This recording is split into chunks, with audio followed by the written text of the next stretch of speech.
Humanity's war of retribution had raged for 15 years since the first engagement over the Isset homeworld. 15 years of blood, tears, sacrifice, and death on an unimaginable scale. 15 years of meeting new races, making new allies, and strengthening those bonds on the battlefields of hundreds of planets and countless sections in the blackness of space. 15 years of driving the Wraith off numerous worlds and colonies. 15 years of liberating billions of lives from under the yoke of the Wraith. 15 years of scouring the galaxy for the Wraith and eradicating any they found.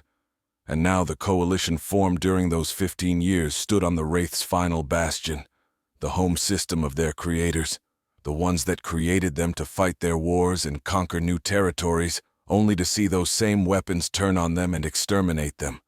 Only a handful escaped to tell the tale. The end of the war was finally in sight, but between that end and the massive coalition forces were billions of Wraith in space above and on the ground of a dozen worlds and moons. The only thing holding the humans back from treating their star, like they did Saul, were the millions of slaves taken to toil for them. Many of the coalition advocated doing that anyway, but the losses they suffered, both in Andromeda and the Milky Way, just reinforced their belief in the value of the lives of other races. Humanity would fight alone if they must, but they would see those slaves free, or they would be dead. Shamed by this, and remembering what the humans suffered to free their worlds, they agreed. Billions of humans and our allies, 24 races, readied themselves for the final campaign. The Götterdämmerung to determine the fate of dozens of galaxies was about to begin. The humans' 5 massive motherships became the flagships for 5 fleets consisting of thousands of ships, big and small, and millions of ground troops. The coalition began the methodical process of destroying Wraith defenses, eliminating their presence on every moon and planet, giving millions of slaves their first taste of freedom in ages. Thousands of ships and millions of lives were lost in the drive to the Wraith homeworld. But for every ship lost or soldier fallen, a dozen Wraith joined them in death.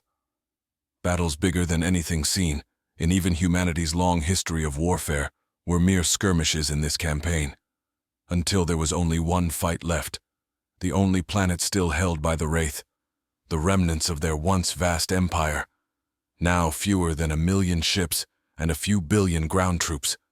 Despite all their losses, they still outnumbered the array of ships fielded by the coalition and her ground troops. Time and time again, humanity's superior weapons, armor, and training overcame the Wraith's numbers. The thirst for revenge for all that had been done to the humans and their allies allowed them to overcome the Wraith's almost impassive attitude to warfare. But now their back was against the wall. There was nowhere to run, and their enemy would not spare them. Would that make them fight that much harder? Aboard the human flagship, Revenge, the leaders of the coalition militaries held their final briefing before the battle. Admiral Tanaka stood before a huge monitor, showing the plan of attack. The Wraith had spread their fleet out and surrounded the planet, Admiral Tanaka said while pointing to the orbital map. The Coalition War Council has elected to focus on less than one hemisphere. Tanaka continued. 2nd Fleet would cover the eastern flank, 3rd the western, 4th the northern, and 5th the southern flanks, pointing to each one as he said them. 1st Fleet will punch a hole through the defenders and allow the transports to land troops, circling the fleet with the pointer. And our Aukian friends, nodding his head toward their admiral, will deploy several small decoy fleets on the other side of the planet to keep those ships from reinforcing the others. They'll be using all those lovely tricks of theirs to confuse the Wraith sensors with just how many ships are there. Tanaka followed up. The Aukian admiral's predatory look showed just how eager he was to confound and embarrass that part of the Wraith fleet. It would be the greatest trick ever played in galactic history. Tanaka then pointed to a group of 3 males and a female sitting together before speaking. Generals Garcia, Hamelak, Zithical, and Field Commander Kesetel, each nodding their head as their name was called, will lead the ground forces and hit these 4 targets, once again using the pointer to identify them. Admiral Tanaka finished up. It's been a long road, my friends, but it's time to finish it. Report to your forces and may fortune favor us. Alarms sounded throughout the fleet. Aliens and humans ran to their battle stations. Batteries of missiles rose into place along the hulls of the flagships. Railguns, lasers, and plasma weapons were primed, and fighters were launched. Admiral Tanaka sent a message to the fleet with only one word: begin. Lieutenant Yaramtazi walked around her Black Widow starfighter, waiting for the balloon to go up. She ran a hand over its smooth surface. She looked for any flaws that might be fatal in space combat. On the other side, her crew chief did the same, and then they'd switch to double-check.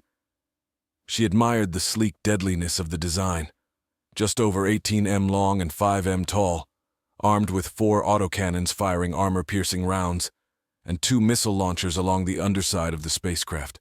She's powered by 2 engines mounted in the rear and multiple navigational thrusters all over the craft to allow supreme mobility in space and 360-degree spin without losing speed or direction. After the checks were done and her crew chief agreed with her assessment, it was ready for combat.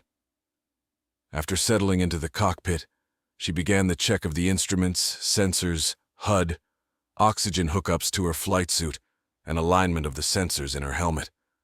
She signaled her readiness, and the ground crew loaded her bird into one of Revenge's 120 launch tubes. She was a little nervous. This wasn't her first taste of space combat, but none of the other fights were this big. As her flight's youngest pilot, she was in the last launch tube to the right of her flight's element leader. She jumped slightly when the command came over her headset: Echo Squadron launch. The acceleration pushed her against the seatback as she rocketed down the tube. Out of the corner of her eye, she saw the bright flare from hundreds of other fighters exiting the ship. The voice of her flight leader came over their flight's TAC channel. "Form up on me, and let's get this party started." Lieutenant Tazi took her position to the right, and slightly behind her element leader, who was in a similar position to the flight leader. She didn't recognize the voice that came over the squadron TAC net. Mother of God. But she agreed with it. The space before her was filled with thousands of rocket flares of missiles and torpedoes. Railgun rounds, only visible because of a special coating that acted like the tracers of old, were so thick it looked like you could walk on them. Pulses of plasma and laser fire crisscrossed the region between the two fleets. Enemy fighters rose from the ranks of Wraith warships, and coalition fighters and bombers rushed to greet them. A vast dance of death began as the Wraith fighters met the coalition fighters in the spaces between, and the waves of destruction the larger ships threw at each other. Here and there, an unlucky fighter or bomber ended up in the line of fire from the behemoths and briefly lit up a small piece of space as it exploded. She tried her best to stay with her element leader as he got on the tail of a Wraith fighter. His autocannon slugs took huge chunks from the enemy fighter before it exploded in a brilliant flash. And off they went, looking for another target in the massive sphere of dogfighting ships. Coalition fighters were better built and had better tech, but the Wraith fighters were damn fast, maneuverable, and so damn many of them. For every one that killed, 3 more seemed to take its place. Yaram felt a shudder in her ship and automatically scanned her screens. Her armor had held with no significant damage. She had a Wraith fighter on her tail doing its best to kill her. She fired her port thrusters, and her ship flipped 180 degrees. She squeezed the trigger and watched the slugs punch holes through the enemy cockpit, the enemy fighter losing control and zipping by her. She flipped again and went looking for her wingman. She spotted him just in time to see his ship disintegrate after being unlucky enough to be in the path of a plasma bolt meant for an opposing capital ship. She started to look for her flight leader when the group leader's voice came over the TAC net. Echo Squadron. Support Bomber Squadrons 3 and 6 attack runs on enemy capital ships at grid X-ray 25. I repeat, X-ray 25. Suppress all enemy point defense weapons while the bombers make their runs. She located the correct grid and headed that way. She passed the bombers on her way to attack the nearest cruiser, putting out AA fire. She skimmed only a few meters above the cruiser's hull, pouring fire into any weapon systems in her way, and then turned around to do it along the other side of the cruiser. 1 down, but so many more to go. Her squadron swarmed over the closest cruisers and capital ships, reducing the volume of fire but not ending it completely. They did their best, but several bombers were hit while doing their run. The others bored in on their targets, released their bombs, and quickly hightailed back to their carriers for rearmament. Yaram watched as the bombs hit their targets, but instead of exploding, they released a sticky molecular acid to eat through the hull. Yaram returned to the Revenge after seeing how low her fuel and ammunition were. There was wreckage everywhere, chunks of metal and bodies hanging in space. She landed in the assigned hangar and waited for the ground crew to get her out of the cockpit. She ordered more fuel and ammo restocked before taking care of personal business and then reporting to the CAG. She made her report and was given her new orders. While not as massive as the human motherships, the enemy flagship was still twice the size of Wraith capital ships. Despite heavy damage, it was still operational and extremely dangerous. Its main batteries were devastating Coalition capital ships and damaging the mothership. So the Admiral elected to send 100 heavily armed Marines to board it and destroy it from the inside. She was to join a dozen other fighters and escort the breaching pods against the Wraith flagship. After launching, Yaram linked up with the 4 breaching pods and their escorts. Navigating the gap between the forces had become more complicated with all the wreckage from Wraith and Coalition ships floating around. But it also gave the little convoy some cover until they were almost to the flagship. As soon as they left the debris field, the fighters accelerated and began suppressing enemy defense batteries in the breaching pod's path. Yaram was so intent on watching the pod attached to the flagship's hull and begin boarding procedures that she never knew the Wraith fighter was there. A half-dozen shots blew holes in her ship. She had just a moment to berate herself, and then felt a moment of pain before her fighter exploded and became another piece of flotsam on the battlefield. Poor bloody infantry. Lance Corporal Harker looked at his watch again. Only 1 minute after the last time he checked. He always did this before combat. Check the watch, the rifle, the watch, and the rifle. He looked up and saw Kaglo laughing at his pre-combat routine. Kaglo was his Dulvad battle buddy. They'd been fighting together for months and were the only ones left of their original platoon. They'd been through a lot of shit together these last 9 months. Bexar 12, Regula 2, Drexia Prime, and that absolute nightmare battle for the Jexian colony on the 3rd moon of Lorena 2. Coalition forces suffered 95% casualties by the time the last of those damn Wraiths were down. The ground pounders took 85% of those casualties from the ground combat, which made Harker wake up in a cold sweat on the bad nights. The Jexian factories let the Wraith pump out weapons by the thousands. And even worse, half of those damn factories were underground. They couldn't be wrecked from space or by air support, so it was up to the infantry to root them out with rifles, grenades, swords, and bayonets. The poor, bloody infantry, PBIs, as they referred to themselves, carried the day, but the cost was high. Entire companies were wiped out. The 4,324th was massacred when they assaulted a factory complex under the capital city. 12,000 troopers went in and none came out. Alive anyways. It took the ghouls, grave registration, 2 weeks to connect all the remains from the tunnels and buildings, and another 6 months to collect and identify everything they had. The Wraith tore them apart, literally. The close quarters meant they were practically on top of you before you even realized that. The 4,325th gave as good as they got, though. They only left a couple thousand of the estimated 25K Wraith they engaged. That was the battle that wiped out their platoon, and left just Kaglo and himself as uninjured survivors.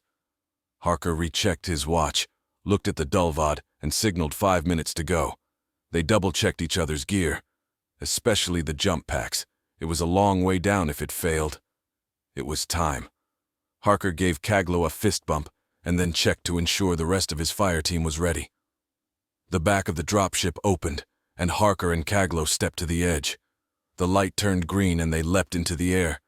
The rest of his squad followed them. 2 more sticks came after. Harker enjoyed the sensation of free fall that came before activating the jump pack. Go too early and you were an easy target for the Wraiths. Wait too long and you can mess yourself up from the sudden change in direction. Harker fired the jets and landed safely. The rest of his men did as well, but someone from the other sticks messed up and came down like a stone. He landed with a scream and a thud. Harker ran over to check, even if he knew the trooper didn't survive. They'd landed on their heads, so at least it was quick. He jogged over to join his sergeant and lieutenant to get his orders. SOP was for the first units to secure the LZ. His squad was ordered to sweep and clear the closest buildings, and then set up an OP. He'd get a pair of heavy weapon teams once the objective was secured. They used the tried-and-true infantry tactic as they approached the 3-story buildings. Kaglo rushed his fire team forward 10 meters, while Harker's team covered them, and then Kaglo's went to ground to provide cover, as Harker's group rushed past them and dropped at 10 meters. They did this to the buildings. One team moved while the other covered them. It was slow progress but safer with a possible strong point ahead. Upon reaching the buildings, they began to sweep them, but found nothing. Even the thermals showed it was clear. Harker had his team take up defensive positions while he sent a runner to notify command the building was secure. While they waited, they began to improve the fortifications with materials taken from another nearby building. Squad-level railguns covered the front with interlocking fields of fire. Mortar pits were dug behind the buildings, and walls around windows were strengthened with sandbags and extra layers of material. 45 minutes later, other units had moved up and secured a perimeter around what was now the command post, and Colonel Flagg gave a briefing on the next stage of the operation. Beside her was a Rossi dressed in rags and covered in bruises and scars. Colonel Flagg began, "Words come down that all drop troops made their LZs and were good to go with the next stage." She moved aside to show a map of the city on the wall. Objectives were marked on it as known locations of enemy troops. The colonel gestured to the Rossi. "This is Yeleka, and he's been here for 7 years now. According to him, there are many other slaves that live inside the cities. He's also told us the Wraith are there in force and have been preparing for the invasion for weeks now."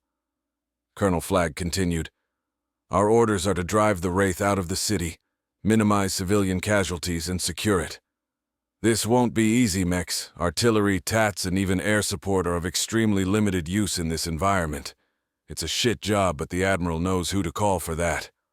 "The poor, bloody infantry," shouted the troopers, taking a sort of pride in getting the dirtiest and nastiest jobs to do, and doing it or die trying. "Dismissed," she said, returning the soldiers' salute. It had been 3 hours since they began the assault, and they were barely a block in. All hell had broken loose when coalition troopers entered the city. Lance Corporal Harker and his squad were engaged in a firefight with a group of Wraith in a 4-story building ahead of them. Harker was trying to make himself as small a target as possible while trying to pinpoint that damn pulse laser emplacement. Miller's squad had been caught in the open when it fired on them. He had to leave 7 dead when he pulled out, so now it was Harker's job to take it out. He'd sent Kaglo and his fire team into a nearby building to clear it, and then distract the gunners until Harker's team could cross the open ground and assault the building. But he still wasn't sure which floor the damn thing was on. A fusillade of coalition projectiles struck several possible locations for the gun. "Fuck it," Harker thought before he ran across the street, stooped as low as he could, and still run in his armor. He took cover in the doorway while waiting for his team to cross. "So far, so good," he said to himself. The last of his troopers went down as the pulse laser finally announced itself. "Shit," he thought, and then gave orders to his team. They split into pairs and slowly advanced down the hallway, checking each room before moving on. They did this room by room, floor by floor before finally locating the gun. He listened, but couldn't tell how many Wraith were in there. Harker sent 2 troopers to the room directly below them. Once they were in place, Harker's team kicked in the door and fired into the room. The Wraith gunners were caught by surprise, but reacted quickly and dove to the floor.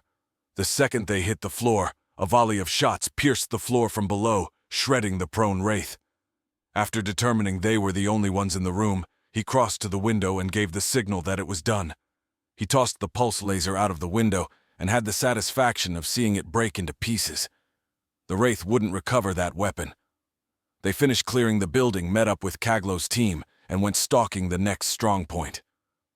As they crept along the wall of the next building, Harker reminded himself it could be worse. The Geist were fighting below ground in the tunnels and sewers. A sound from behind a door almost earned a grenade through the window before realizing they were civilians. But before they went, one of them pointed out another Wraith strong point.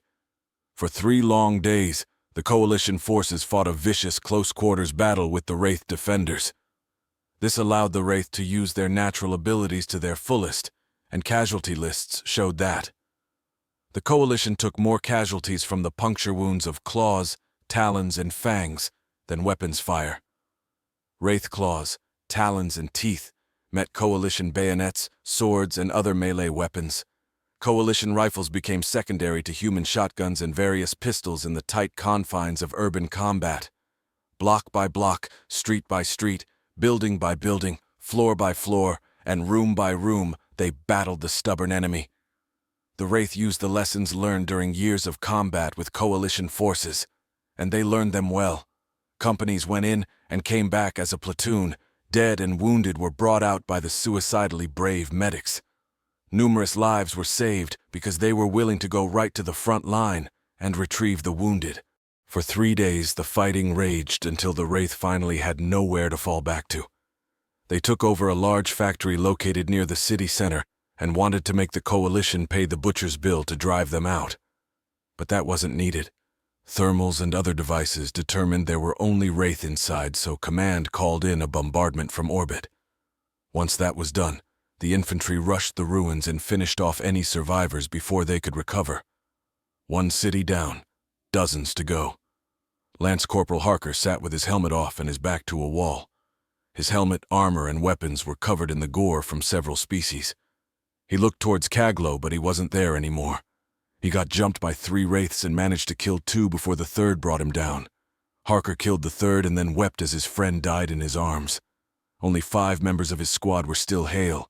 The rest were dead, wounded, or missing. He tried to take solace in the low number of civilian casualties, but it was hard to remember that after his closest friend, his battle buddy, and his brother had joined thousands of others in death. Right now, he just wanted out of this armor, some hot food, a shower, and some sleep. Not necessarily in that order. He knew this wasn't done. There were more cities and camps to liberate before it was done. But humanity's final revenge was almost here.